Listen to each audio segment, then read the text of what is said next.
Hello everyone, welcome. Want to play Monopoly Poker with your friends, but not sure how to set it up? In this quick guide, I'll walk you through exactly how to create or join a game. So you need to firstly, of course, download the Monopoly Poker app from Google Play or App Store. Open it, sign in using your Facebook or as a guest, but for playing with friends, using Facebook is best. It makes friend invites way easier. If you and your friends are all logged in via Facebook, the app should automatically sync your friend list. You can also manually add them using their player ID. Just tap the friends icon, enter their ID, and send a request. So after that, guys, to play together, one person should tap Hold'em or Omaha, depending on the mode, then select Create Table.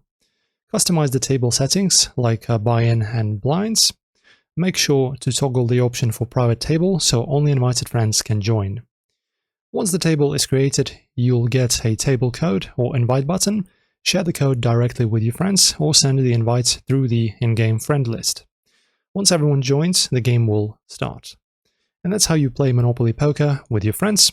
If this helps you out, don't forget to like the video, subscribe for more gaming how-tos, and check the description. See you at the table.